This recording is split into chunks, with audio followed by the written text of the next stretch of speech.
नमस्कार साथियों, स्वागत है आप सभी का एक बार पुनः वंदे भारत में।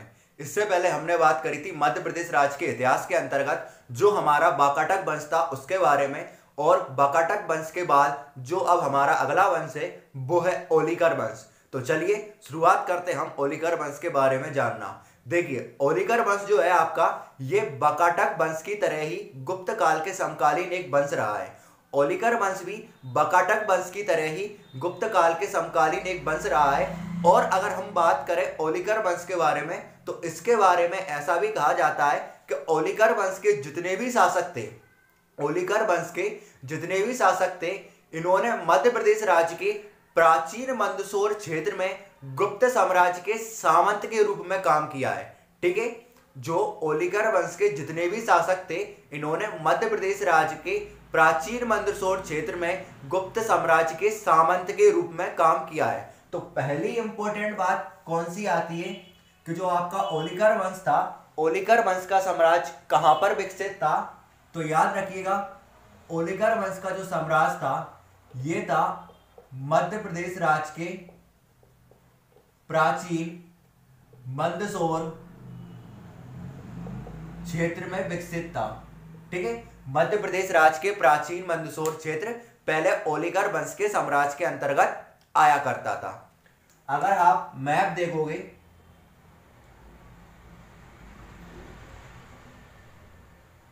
इस प्रकार से, तो आपको ये जो उठा हुआ हिस्सा नजर आएगा,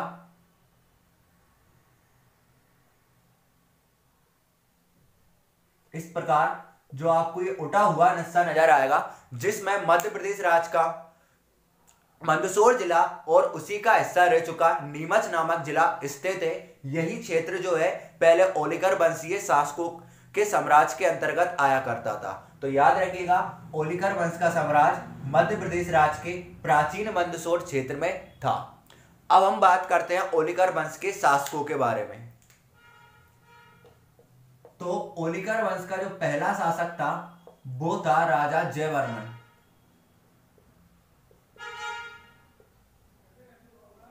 इसी के द्वारा ओलिकर वंश की स्थापना की गई थी। ठीक है, इसी के द्वारा इस वंश की स्थापना की गई थी। तो याद रखिएगा, ओलिकर वंश की स्थापना किसके द्वारा की गई? राजा जयवर्मन के द्वारा। देखिए, एक एक चीज आपकी इंपॉर्टेंट है, कोई भी ऐसी चीज नहीं है जो कि छोड़ने लायक हो। चलिए आगे बात करते हैं हम ओलिकर वंश के और शासकों के बारे में। तो राजा जयवर्मन के बाद सिंहवर्मन,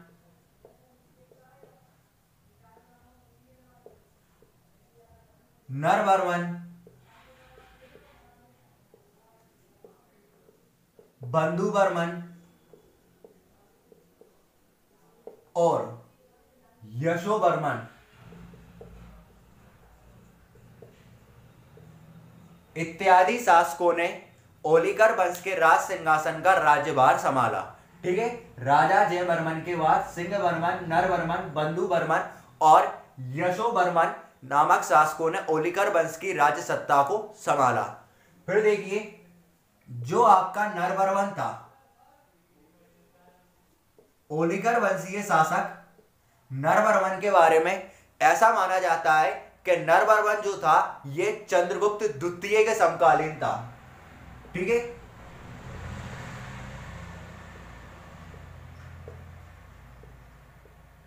चंद्रगुप्त द्वितीय या चंद्रगुप्त विक्रमादित्य। तो आपके एग्जाम में क्वेश्चन पूछा जा सकता है कि ओलिकर वंश का वो कौन सा शासक था जो कि चंद्रगुप्त द्वितीय के समकालीन था? नरवर्मन। ठीक है, आगे हम बात करते हैं। आगे देखिए, मध्य प्रदेश राज्य के मंदसौर शहर में, मध्य प्रदेश राज्य के मंदसौर क्षेत्र में हमको ओलिकर वंश से संबंधित एक अभिलेख प्राप्त होता है, जिसको हम मंदसौर अभिलेख या मंदसौर शिलालेख के नाम से जानते हैं। और इस शिलालेख के माध्यम से हमको ओलिकर वंश से संबंधित कुछ महत्वपूर्ण जानकारियां प्राप्त होती हैं जो कि आपकी परीक्षाओं में पूछी जाती हैं। जैसे कि अगर हम बात करें मंदसौर शिलालेख के बारे में, मंदसौर शिलालेख या फिर मंदसौर अभिलेख। मंदसौर शिलालेख के अंतर्गत जो हमको पहली महत्वपूर्ण बात देखने को मिलती है वो ये मिलती है कि जो ओलिकर वंश का शासक, ओलिकर वंश का शासक बंधुवर्मन था, इसके गुप्त वंश के सम्राट स्कंदगुप्त के सामंत बनने का वर्णन प्राप्त होता है।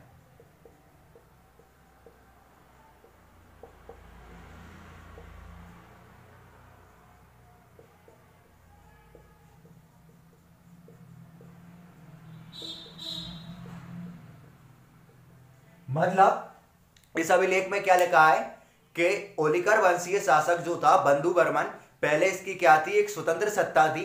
बाद में इसको, जैसा कि आप सभी को पता है कि गुप्त साम्राज्य के शासक अत्यंत शक्तिशाली रहे हैं, तो इन शासकों में से जो स्कंदगुप्त नामक शासक था, इसने अपनी सत्ता का रोब दिखाकर या फिर इसके साम्राज्य को अपने साम्राज्य में सम्मिलित कर इसे अपना सामंत नियुक्त कर दिया। ठीक है, तो मंदसौर शिलालेख के अनुसार बंधुवर्मन शासक स्कंदगुप्त का सामंत बन जाता है, ऐसा इसमें वर्णन हमको प्राप्त होता है। आगे हम बात करते हैं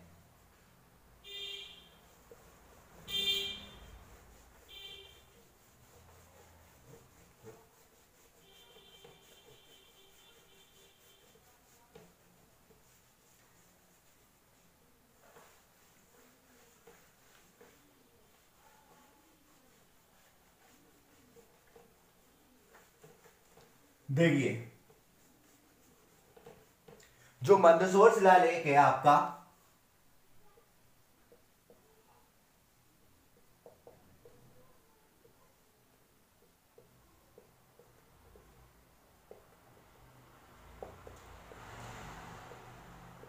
मंदसौर शिलालेख में ओलिकर वंशीय शासक यशोवर्मन के द्वारा कई उपाधियां धारण करने का उल्लेख मिलता है। ठीक है, मंदसौर शिलालेख में ओलिकर वंशीय शासक यशोवर्मन के द्वारा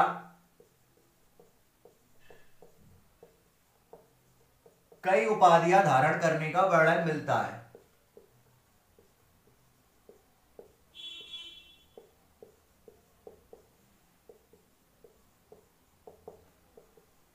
जैसे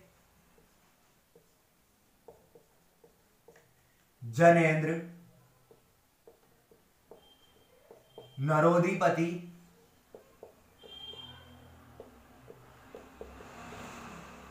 राजाधिराज, राजधीराज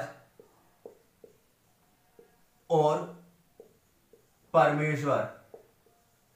ठीक है, तो जो मंदसौर शिलालेख है, मंदसौर शिलालेख में हमको ओलिकर वंशीय शासक यशोवर्मन के द्वारा कई उपाधियां धारण करने का वर्णन मिलता है, जैसे कि जनेन्द्र, राजाधिराज, नरोदाधिपति और इसके अलावा कौन सी है, परमेश्वर। ठीक है, फिर देखिए तीसरी और अति महत्वपूर्ण इंपॉर्टेंट बात जो कि आपके एग्जाम में पूछी जाती है, क्या, जो मंदसौर शिलालेख है, मंदसौर शिलालेख में ओलिकर वंशीय शासक यशोवर्मन के द्वारा पराजित शत्रुओं का नाम दिया है और इन पराजित शत्रुओं में केवल एक ही शत्रु का नाम दिया है, वो है हूण नरेश मिहिरकुल। देखिए मंदसौर शिलालेख में यशोवर्मन के द्वारा पराजित शत्रुओं में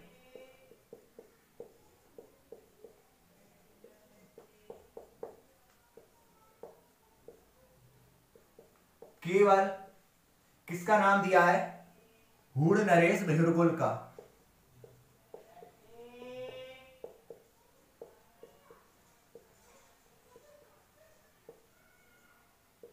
ठीक है, तो मंदसौर शिलालेख में यशोवर्मन के द्वारा पराजित शत्रुओं में केवल हूण नरेश मिहिरकुल का नाम दिया हुआ है।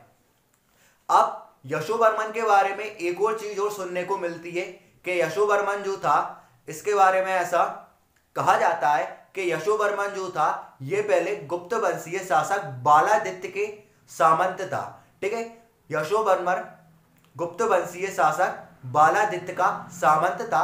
इसने और गुप्त वंशीय सम्राट बालादित्य ने मिलकर हुड़ नरेश मिहिरकुल को पराजित किया था और उस पर अपनी विजय प्राप्त की। और इसी विजय के पश्चात जो आपका ओलिकर वंशीय शासक यशोवर्मन था, इसने अपनी एक स्वतंत्र सत्ता स्थापित कर ली। तो ये भी आपके लिए एक इंपॉर्टेंट चीज है, पूछी जा सकती है। देखिए, जो ओलिकर वंशीय शासक यशोवर्मन था, ये पहले किस गुप्त सम्राट का सामंत था? बालादित्य का। ठीक है, इसने और बालादित्य ने मिलकर हुड़ नरेश मिहिरकुल को परास्त किया और उस पर अपनी विजय कायम की। और इसी विजय के पश्चात ओलिकर वंशीय शासक यशोवर्मन ने अपनी एक स्वतंत्र सत्ता स्थापित कर ली थी। फिर देखिए, जो आपका यशोवर्मन है, यशोवर्मन के और भी कई नाम हैं।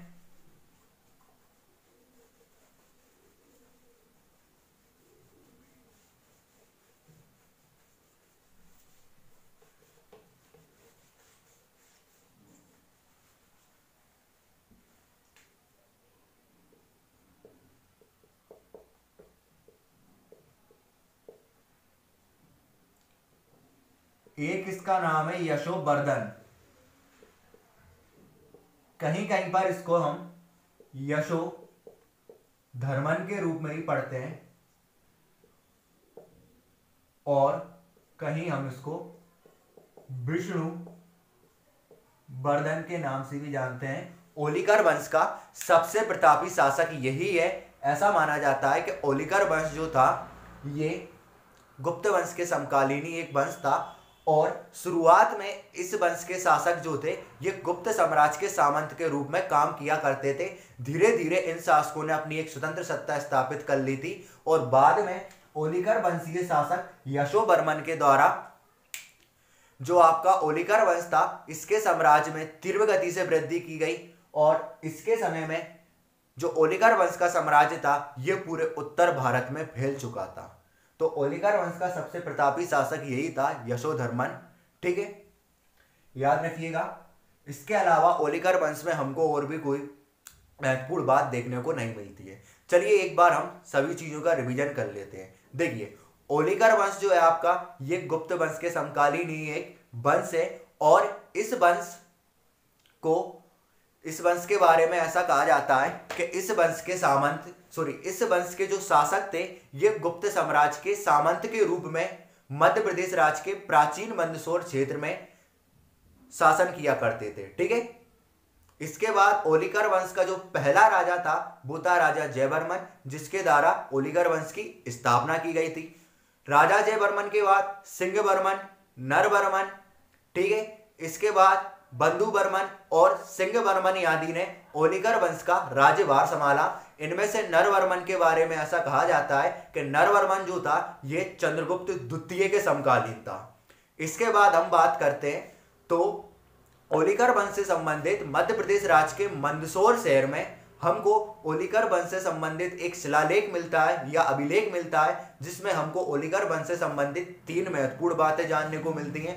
पहली, इस अभिलेख में ओलिकर वंशीय शासक बंधुवर्मन के स्कंदगुप्त का सामंत बनने का उल्लेख हमको मिलता है। दूसरी, इस अभिलेख में हमको यशोवर्मन के द्वारा जो ओलिकर वंश का प्रमुख शासक है यशोवर्मन, इसके द्वारा कई उपाधियां धारण करने का वर्णन मिलता है, जैसे कि जनेन्द्र, नरोदाधिपति, राजाधिराज, परमेश्वर।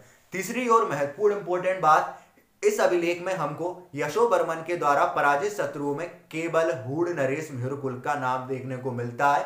ठीक है, तीसरी बात कि यशोवर्मन के बारे में ऐसा भी कहा जाता है कि यशोवर्मन जो था ये पहले गुप्त वंशीय सम्राट बालादित्य के समकालीन यशोवर्मन जो था ये पहले गुप्त वंशीय सम्राट बालादित्य का क्या था, सामंत था और इसने और बालादित्य ने मिलकर हुड़ नरेश मिहिरकुल को परास्त किया और उस पर अपनी विजय कायम की और इसी विजय के बाद ओलिकर वंशीय शासक यशोवर्मन ने अपनी एक स्वतंत्र सत्ता स्थापित कर ली थी।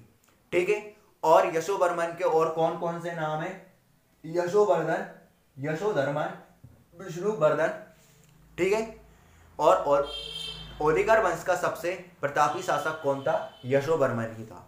तो आज के इस लेक्चर में इतना ही काफी है। अगर आपको ये वीडियो पसंद आया हो तो इस वीडियो को लाइक कर दीजिएगा, चैनल को इसी तरह के और वीडियो पाने के लिए सब्सक्राइब कर दीजिएगा और इसे अपने सभी दोस्तों के मध्य शेयर करके हम पर अपना ज्यादा से ज्यादा डिजिटल प्रेम जरूर बरसाइएगा। तो चलिए मिलते हैं हम अगले लेक्चर में, तब तक के लिए जय हिंद, जय भारत।